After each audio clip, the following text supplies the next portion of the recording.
It was 7:02 a.m. on December 7th, 1941. The morning air at Opana Point, on the northern tip of Oahu, was thick with humidity and the smell of wet earth. Inside a primitive radar shack, barely more than a tent with equipment, Private Joseph Lockard stared at his oscilloscope screen. What he saw made no sense. A massive blip, the largest return signal he'd ever witnessed in his 6 months of training. It wasn't one aircraft. It wasn't 10. The signal suggested more than 50, possibly over 100 planes, and they were heading directly toward Pearl Harbor from the north. Distance, 137 miles. Bearing, 003 degrees. Time to contact, approximately 60 minutes. Lockard turned to Private George Elliott, his partner that morning. "You seeing this?" Elliott leaned in. His face went pale. They both knew what this could mean, but they also knew something else. No one would believe them. Because the radar was experimental, because false readings happened all the time, because on a Sunday morning, with most officers off duty or at breakfast, 2 privates with a new toy weren't supposed to make calls that could trigger a base-wide alert. But Lockard picked up the phone anyway, and what happened next would haunt him for the rest of his life. The SCR-270 Mobile Radar Unit was cutting-edge technology in 1941, if you could call it that. It was temperamental, heavy, required constant calibration, and most officers didn't trust it. Some called it the mystery box. Others called it a waste of time. But Joseph Lockard believed in it. Born in a small Pennsylvania town, Lockard was methodical, patient, detail-oriented. He'd worked as a telegraph operator before enlisting, understood signal theory, and had a natural gift for pattern recognition. When the Army assigned him to the new Aircraft Warning Service in Hawaii, he saw it as an opportunity. The radar units were placed at strategic points around Oahu, meant to provide early warning of incoming aircraft. The problem? The system was still in testing phase. Training was minimal, equipment malfunctioned constantly, and most importantly, the command structure didn't fully understand what they had. Lockard trained himself. He studied the manual cover to cover. He logged every reading, every anomaly, every weather pattern that caused interference. He learned to distinguish between cloud formations, flocks of birds, and actual aircraft. He became the best operator on the island. By December, he could read that oscilloscope like a musician reads sheet music. And on the morning of December 7th, what he saw wasn't a flock of birds. At 7:02 a.m., Lockhart dialed the information center at Fort Shafter. The line rang and rang. Finally, a voice answered, not an officer, but a switchboard operator who transferred him to the only person on duty, Lieutenant Kermit Tyler, a pursuit officer with minimal radar training who was working his 2nd day ever at the center.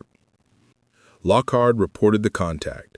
Large formation of aircraft bearing 003, distance 137 miles, approaching from the north. There was a pause on the other end. Tyler asked a few questions.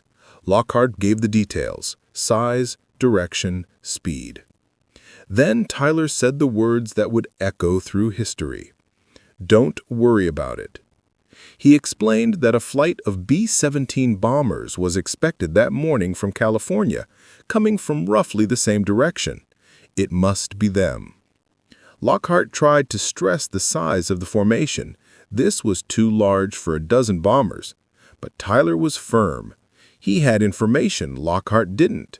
Training flights, friendly aircraft, nothing to worry about. Lockhart hung up the phone. He looked at Elliott. The blip was still there, growing closer. They kept tracking it. For the next 50 minutes, they watched that formation move across their screen, closing the distance, until at 7:39 a.m. it disappeared because it was directly overhead and the radar couldn't track objects that close.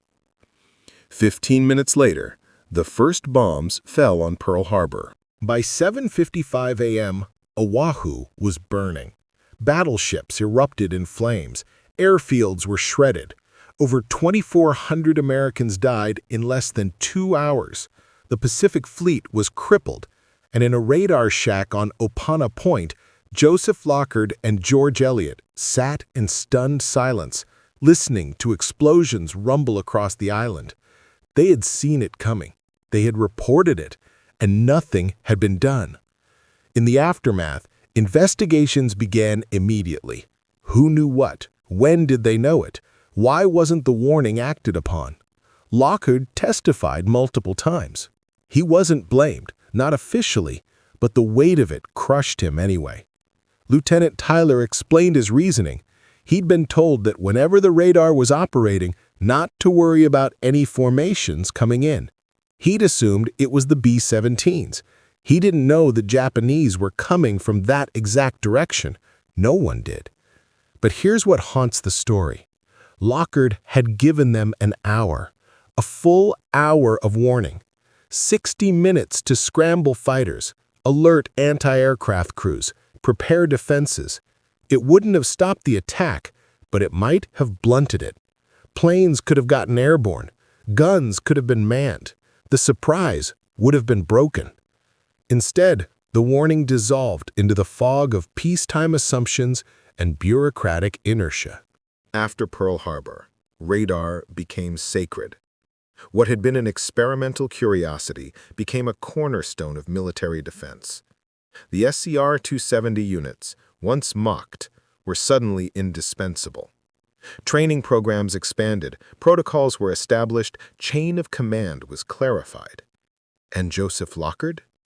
He continued serving throughout the war, became a technical instructor, helped train the next generation of radar operators. He never sought recognition. He rarely spoke about December 7th.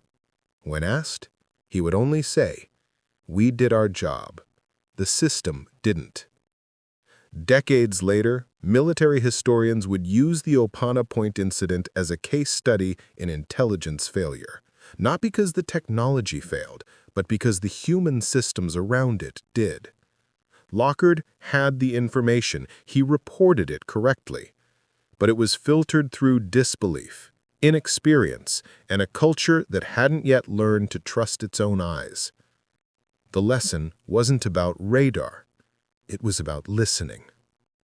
One operator, one blip, one ignored warning, and the course of history pivoted in the silence that followed. Joseph Lockard didn't fail that morning. The world around him did. And he carried that knowledge quietly for the rest of his life. A man who saw the future on a screen and watched as no one believed him. It was October 1944, somewhere in the dense forests of the Vosges Mountains, eastern France. The trees were tall, old, dark, the kind of forest where sound behaved strangely, where echoes bounced and directions blurred. The U.S. 45th Infantry Division was pushing toward the German border, moving through terrain that felt more medieval than modern. And then they stopped. Not because of artillery, not because of machine gun nests. They stopped because of one rifle shot, then another,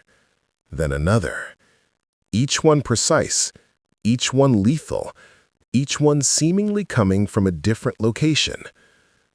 Over 3 days, that single sniper pinned down nearly 1,200 American soldiers, killed 7, wounded 12 more, and forced an entire battalion to halt its advance while they searched for him. Commanders called in air support, mortars shelled suspected positions, infantry squads swept the woods in skirmish lines. But they never found him, because he wasn't where they thought. He wasn't who they thought. And most baffling of all, some of his bullets weren't real.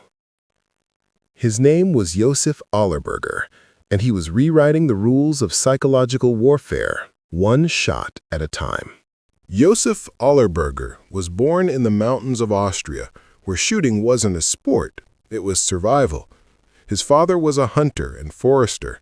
By age 10, Josef could track a deer through snow, judge wind drift by the sway of branches, and put a round through a pine cone at 200 meters. When the war came, he didn't join out of ideology.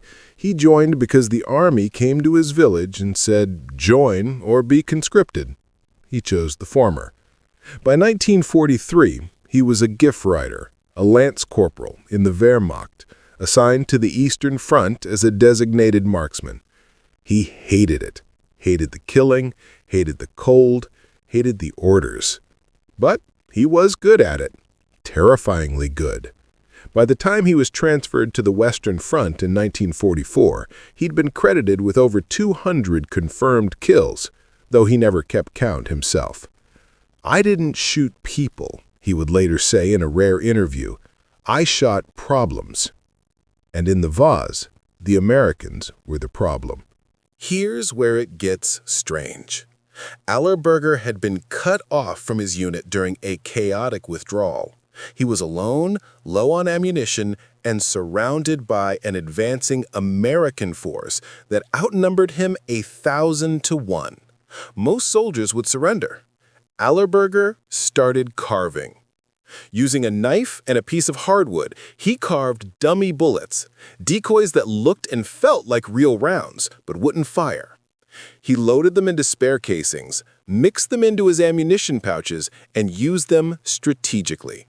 When American patrols got close, he'd fire a real shot, crack, and a soldier would drop. Then he'd move, fire another shot from a different position, move again. But here's the trick. He'd also chamber a wooden round and dry fire it, creating the sound of a misfire or a dud. To listening ears, it sounded like his rifle was malfunctioning, like he was inexperienced, panicking. It made the Americans believe there were multiple shooters, some disciplined, some not.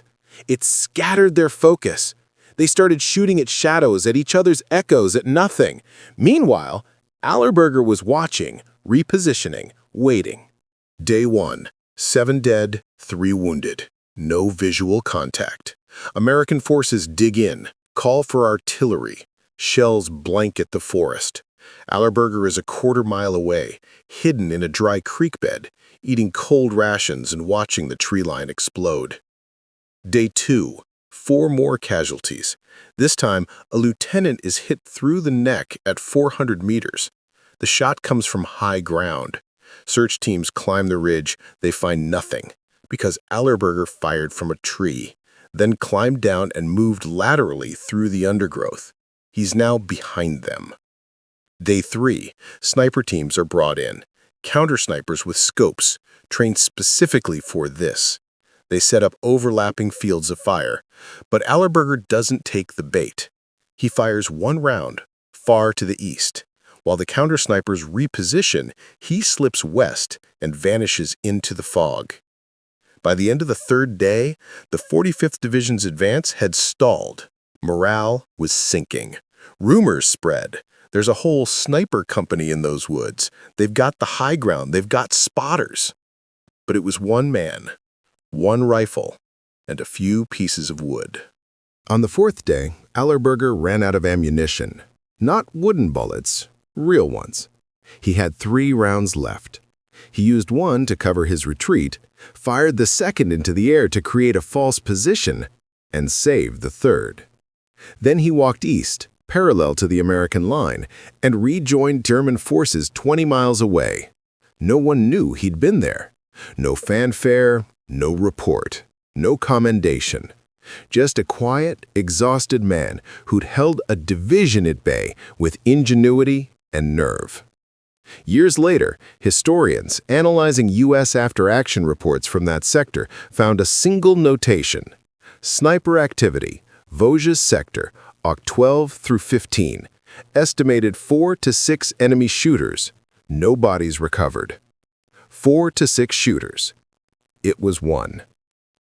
Allerberger survived the war, returned to Austria, and never spoke of it unless asked. When finally interviewed in the 1980s, he was asked how he did it, how one man stopped a division. "I didn't stop them," he said. "I made them stop themselves. Fear is louder than bullets." His wooden bullet trick became a footnote in sniper training manuals, a psychological tactic, not a combat one. But the principle stuck. You don't need to kill everyone. You just need to make them believe you can. One rifle, one forest, one man who understood that war isn't always won with firepower. Sometimes it's won with silence, patience, and a little bit of theater. Josef Allerberger didn't win the war, but for 3 days in October, he owned it. It was April 29th, 1945, on the jagged cliffs of Hacksaw Ridge, Okinawa. The ridge wasn't tall, barely 400 feet, but it was vertical, brutal, and soaked in blood. American forces had been trying to take it for days. Every assault ended the same way. Machine gun fire, mortar shells, screaming, retreat. But on this day, one man stayed behind. His name was Desmond Doss, and he wasn't a soldier, not in the traditional sense. He was a medic, a conscientious objector, a man who refused to carry a weapon, refused to kill, and had been mocked, beaten, and nearly court-martialed for his beliefs. And yet, over the next 12 hours, he would do something no armed soldier had managed. He would go back onto that ridge, again and again, under fire, alone, and pull 75 wounded men to safety. Not with a rifle, not with grenades, with a rope, a prayer, and a will that defied every instinct of self-preservation. Desmond Doss grew up in Lynchburg, Virginia, the son of a carpenter and a devout Seventh-day Adventist mother. His faith taught him that tilling was a sin, that life was sacred, that even in war there were lines you didn't cross. When he enlisted in 1942, he didn't do it to avoid service. He did it because he believed he could serve without killing. He wanted to be a medic, to save lives instead of taking them. The Army didn't know what to do with him. His fellow soldiers despised him. They called him a coward, a liability. Some tried to get him kicked out. Others beat him in the barracks, hoping he'd quit. His commanding officers thought he was insane. One captain tried to have him discharged on psychiatric grounds. But Doss refused to leave. He endured the abuse, completed his training, and when his unit shipped out to the Pacific, he went with them, still unarmed, still unwavering. By the time they reached Okinawa, nobody trusted him. And then, Hacksaw Ridge happened. The assault began at dawn. Doss's unit, Company B of the 1st Battalion, 307th Infantry, climbed cargo nets up the sheer face of the ridge under heavy fire. They reached the top, pushed forward, and were immediately pinned down by Japanese machine guns, mortars, and grenades. The fighting was savage. Men fell everywhere. Screams echoed across the plateau. Within an hour, the ridge was littered with American wounded, and the order came to retreat. Soldiers scrambled back to the cliff edge, slid down ropes, ran for cover. Officers screamed for everyone to fall back. But Doss didn't move. He was kneeling beside a wounded private, wrapping a tourniquet around a shredded leg. "Doss, get down here!" someone yelled. He ignored them. He finished the tourniquet, hoisted the man onto his back, and started dragging him toward the cliff edge. Bullets snapped past his head. Explosions threw dirt into the air. He didn't run. He just moved, steady, deliberate, like he was walking through a garden. He reached the edge, tied a rope around the wounded man, and lowered him down. Then he turned around and went back. For the next 12 hours, Desmond Doss ran a one-man rescue operation in the middle of an active battlefield. He found men pinned under rubble, men bleeding out in foxholes, men too wounded to move, screaming for help. He dragged them to the cliff edge, one by one, and lowered them down using a bowline knot he'd learned as a boy. He didn't carry a weapon, didn't fire a shot. When Japanese soldiers got close, he hid. When grenades landed near him, he threw them back. When he ran out of bandages, he tore strips from his own uniform. At one point, a Japanese grenade exploded near his leg, shredding the muscle. He tied a splint using rifle stocks and kept moving. Another time, he was shot in the arm by a sniper. He fashioned a sling and used his good arm to drag the next man. He didn't count how many he saved. He didn't think about numbers. He just kept praying the same prayer over and over. Lord, help me get one more. And he did. One more. Then one more. Then one more. By the time the sun set on April 29th, Desmond Doss had pulled 75 wounded men off Hacksaw Ridge. Some estimates put it higher. Doss himself said he thought it was around 50.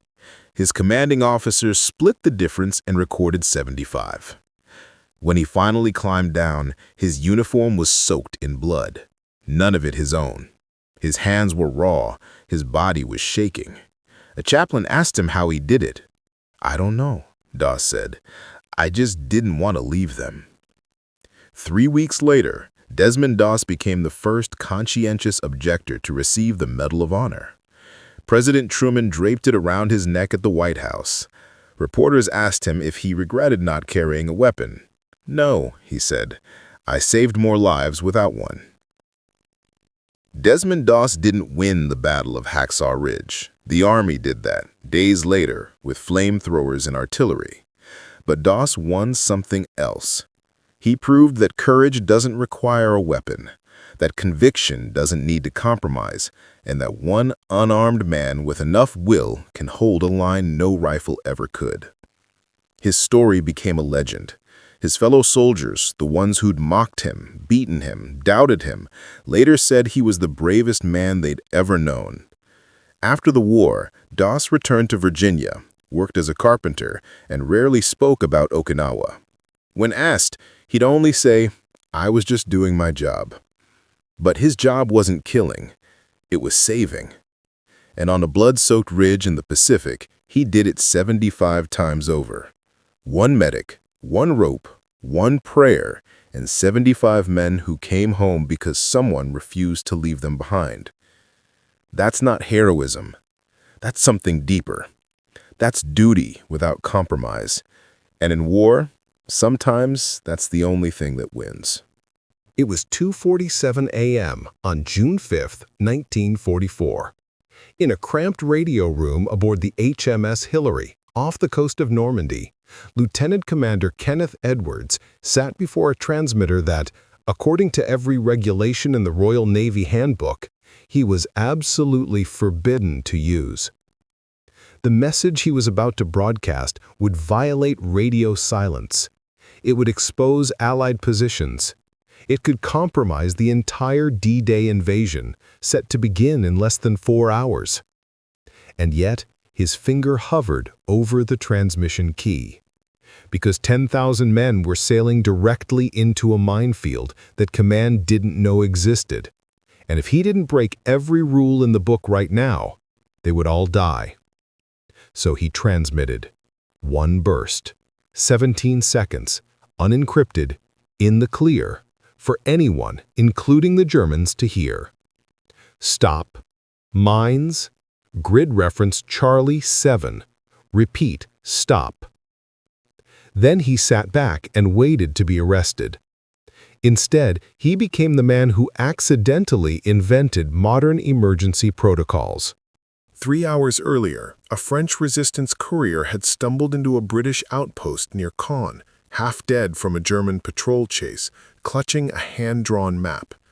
The map showed a newly laid minefield, German acoustic mines, undetectable by standard sweeping equipment, directly in the path of the second wave of landing craft scheduled to hit Sword Beach at dawn. The courier died 20 minutes later. The map made it to naval intelligence. But here's the problem. The chain of command was locked down. Radio silence was absolute. Messengers couldn't reach the fleet in time. Carrier pigeons had been grounded due to weather. By the time anyone with authority to act saw the map, the landing craft were already at sea, engines running, soldiers packed shoulder to shoulder in the darkness, heading straight toward those mines. Naval intelligence did the only thing they could. They sent a motorcycle courier racing toward the coast, hoping to reach someone with a transmitter powerful enough to warn the fleet. That someone was Lieutenant Commander Kenneth Edwards, and he had explicit orders: maintain radio silence, no exceptions, not even for this. Edwards had joined the Royal Navy in 1938, worked his way up from signals midshipman to communications officer.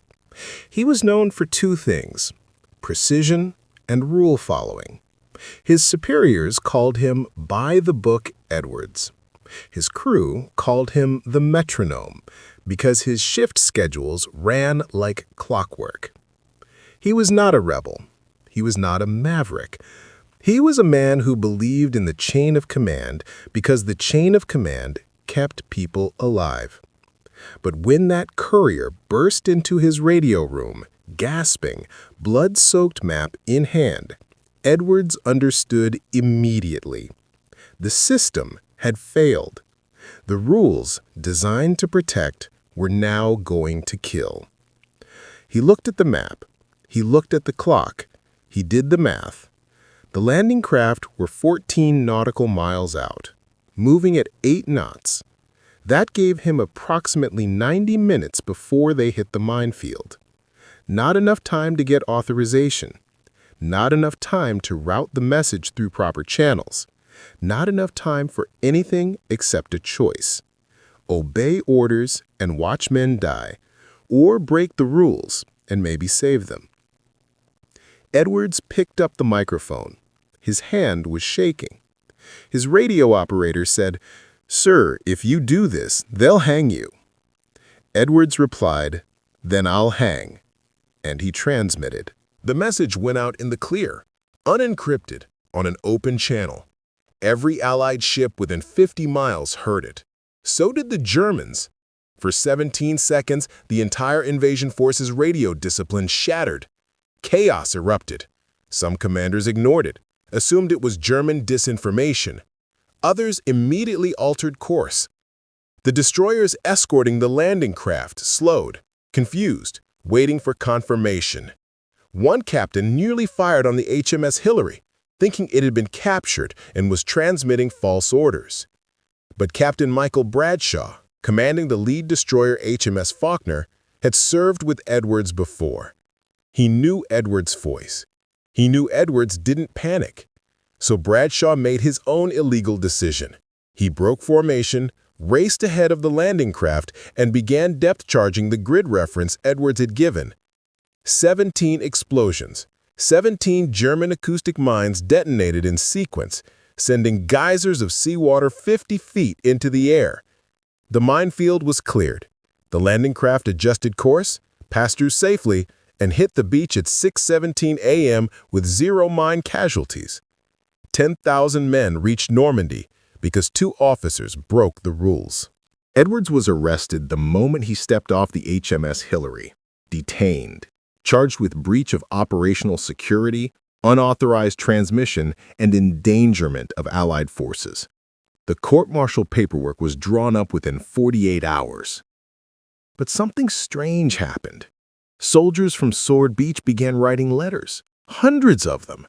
That radio message saved my life. We'd have hit those mines without that warning. I wouldn't be writing this if someone hadn't broken the rules. Then Bradshaw testified. Then the French resistance confirmed the minefield. Then naval engineers examined the debris and realized those mines were designed specifically to target landing craft. They would have caused catastrophic casualties. The charges were quietly dropped. Edwards received no medal, no commendation, just a single line in his service record. Acted with initiative under extraordinary circumstances. But inside the Royal Navy, something shifted. A new protocol was drafted: Emergency Autonomous Transmission Authority. If an officer has credible intelligence of imminent mass casualty threat and no time for authorization, they are permitted, no, required to act. It became standard across NATO. It's still taught today. It's called the Edwards Protocol, though most people don't know why. After the war, Edwards returned to civilian life, worked as a maritime radio engineer, raised 3 children, and never spoke publicly about D-Day.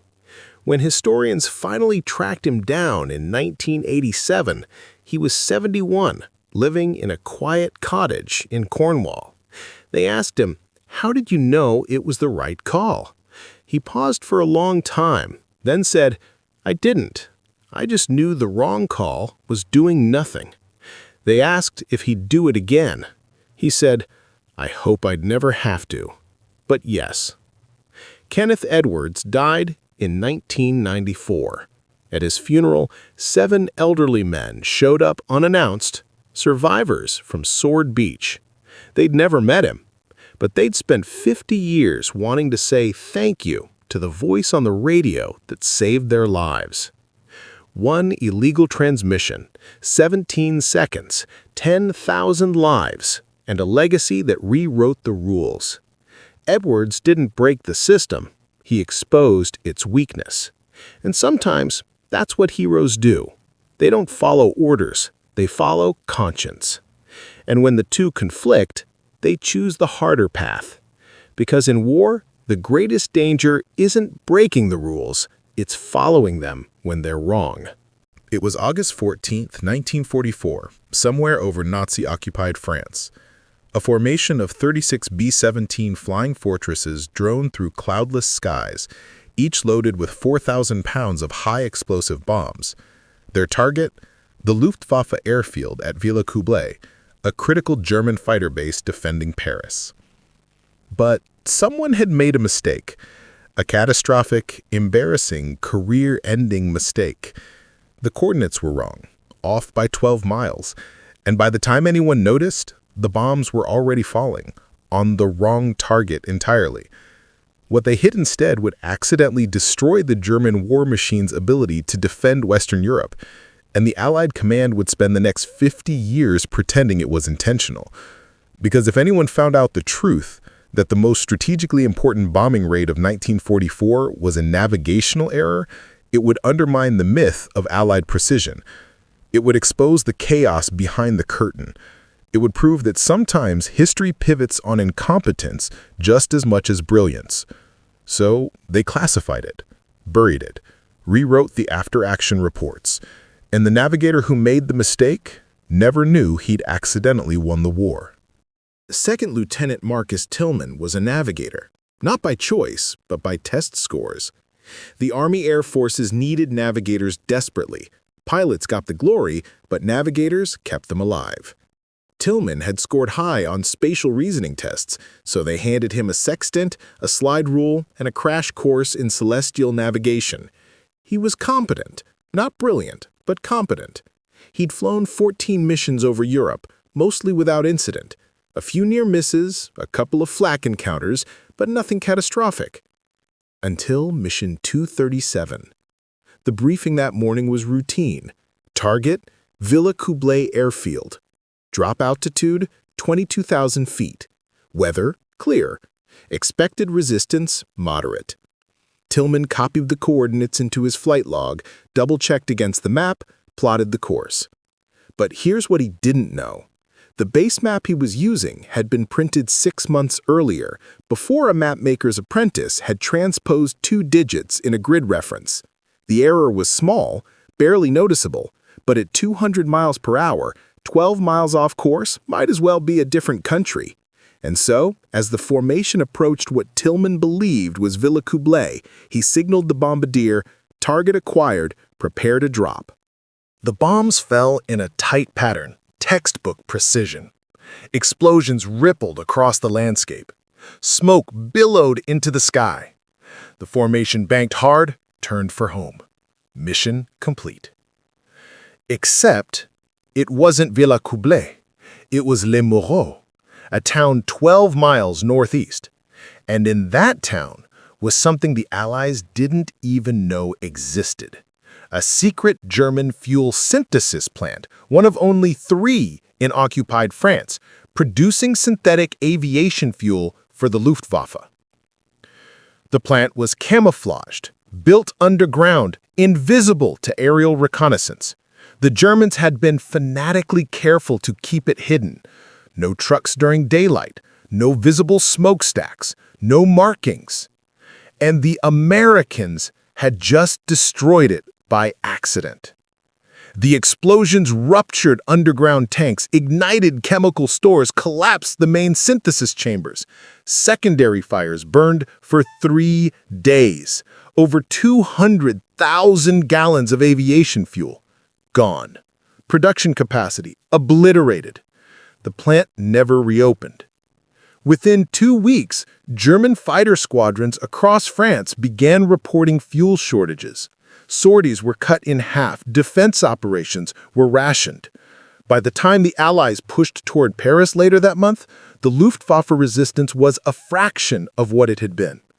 Historians would later estimate that single bombing raid reduced German air operations in the region by 40%. All because a navigator got lost. When reconnaissance photos came back showing the destruction at Les Mureaux, intelligence officers were baffled. No one had ordered a strike there. They cross-referenced the mission logs.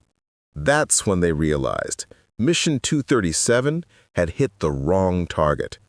Panic rippled through command. If word got out that the Air Force couldn't even hit the right town, it would be a propaganda disaster. The press would have a field day. Congress would demand investigations. But then, someone noticed what they'd actually destroyed. The fuel plant, the cascading fuel shortages, the collapsing German air defense. And a decision was made at the highest levels. Don't correct the mistake. Claim it was intentional. Rewrite the mission report. Classify the original navigation logs. Tell the press this was a brilliant intelligence-led strike against a hidden German facility. Tillman was never told. He was quietly reassigned to stateside duty, given a commendation for exceptional navigational accuracy, and sent home. He died in 1989 believing he'd successfully bombed an airfield. The truth stayed buried until 1994, when a British historian combing through declassified RAF reports noticed discrepancies in the American mission logs. It took 3 more years to piece together what actually happened. The lesson in the lie? The story of Mission 237 isn't about deception. It's about what we choose to remember. The myth of Allied precision was important for morale, for public confidence, for post-war credibility. So the mistake became a triumph. The accident became strategy. But here's the uncomfortable truth. War is chaos. Victories happen for the wrong reasons. Genius and error sit side by side, indistinguishable in the fog of war. And sometimes the people who make history don't even know they did. Marcus Tillman got lost. He hit the wrong target, and he accidentally crippled the German air defense for the liberation of Paris. That's not heroism. That's not brilliance. That's just the terrifying randomness of war dressed up in medals and classified reports. One mistake, 12 miles, 50 years of silence, and a victory nobody wanted to admit was an accident. It was September 26, 1983, just past midnight, in a bunker buried beneath the forests outside Moscow. Lieutenant Colonel Stanislav Petrov sat before a console that controlled nothing and everything, an early warning system designed to detect incoming American nuclear missiles. The screen was calm, green, quiet, until it wasn't. At 00:14, the alarm shrieked. The screen flashed red. One word in Cyrillic blazed across the display, Zapusk, launch. 5 missiles, inbound from the United States. Impact time, 23 minutes. Protocol was clear. Petrov was required to immediately report the attack to Soviet High Command, who would launch a retaliatory nuclear strike within minutes. Thousands of warheads, hundreds of millions dead. The end of civilization. His hand reached for the phone, and then he stopped, because something felt wrong. Petrov made a decision that no military protocol allowed him to make. He declared the alarm a false positive. He did not report the attack. He sat, alone, for 23 minutes and waited to see if the world would end. Petrov wasn't supposed to be there that night. He was a software engineer, a systems analyst, not a combat officer. He'd been pulled in to cover someone else's shift because the regular duty officer was sick. Bad luck. Or the best luck in human history, depending on how you look at it. The ACO early warning system was new, installed just months earlier. It used satellites to detect the heat signatures of ballistic missile launches, supposed to give the Soviet Union critical early warning of an American first strike. The problem? It was buggy, glitchy, prone to false readings. But in the Cold War, you couldn't just ignore an alarm. You had to assume it was real. The doctrine was clear: launch on warning. If the system said missiles were coming, you launched everything before they hit. Mutual assured destruction depended on it. So when the screen lit up, Petrov should have picked up that phone immediately. Every second of delay reduced the Soviet Union's ability to retaliate. Every second brought those 5 missiles, real or not, closer to Moscow. But Petrov was a software guy. He knew systems failed. He knew satellites could glitch. And something about this alarm didn't make sense. 5 missiles? If the Americans were launching a first strike, why only 5? The U.S. had thousands. A real attack would be overwhelming. Hundreds of missiles, multiple launch sites, saturation bombardment. 5 missiles was illogical, tactically stupid. Unless it wasn't real. After the war, Edwards returned to civilian life, worked as a maritime radio engineer, raised 3 children, and never spoke publicly about D-Day. When historians finally tracked him down in 1987, he was 71, living in a quiet cottage in Cornwall. They asked him, "How did you know it was the right call?" He paused for a long time, then said, "I didn't. I just knew the wrong call was doing nothing." They asked if he'd do it again. He said, "I hope I'd never have to." But yes. Kenneth Edwards died in 1994. At his funeral, 7 elderly men showed up unannounced, survivors from Sword Beach. They'd never met him, but they'd spent 50 years wanting to say thank you to the voice on the radio that saved their lives. 1 illegal transmission, 17 seconds, 10,000 lives, and a legacy that rewrote the rules. Edwards didn't break the system, he exposed its weakness. And sometimes that's what heroes do. They don't follow orders, they follow conscience. And when the two conflict, they choose the harder path. Because in war, the greatest danger isn't breaking the rules, it's following them when they're wrong. Petrov sat frozen. Around him, junior officers shouted, demanding he report. The alarm kept shrieking. The countdown clock ticked. 22 minutes.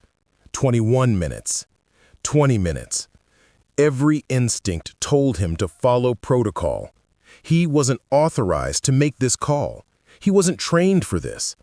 If the missiles were real and he didn't report, the Soviet Union would be destroyed without firing a single retaliatory shot. But if they weren't real, he ran scenarios in his head. What if it was a satellite error? Sunlight reflecting off clouds? A system calibration problem? He'd seen it before in testing, false positives caused by atmospheric conditions. But what if he was wrong? 15 minutes. 14 minutes. 13 minutes.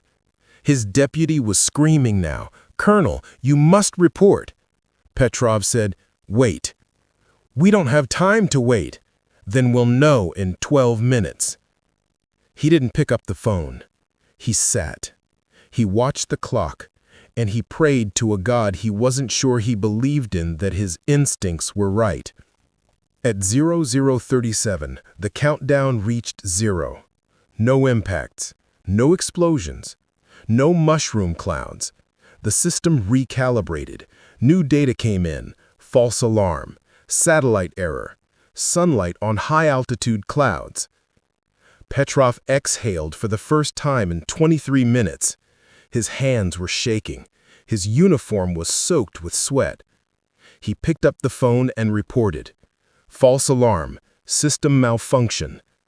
On the other end, his superior asked, "Why did you wait so long to report?" Petrov said, "I had to be sure." There was a long pause. Then, "You violated protocol, Colonel." "Yes, sir." Another pause. "We'll discuss this later." Petrov was never formally punished, but he was never rewarded either. The Soviet military quietly reassigned him.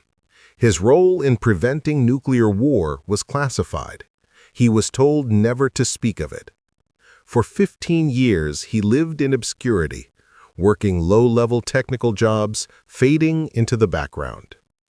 The world moved on. The Cold War ended. The Soviet Union collapsed. And no one knew that a single software engineer had saved billions of lives. It wasn't until 1998 that a Russian documentary filmmaker stumbled onto the story.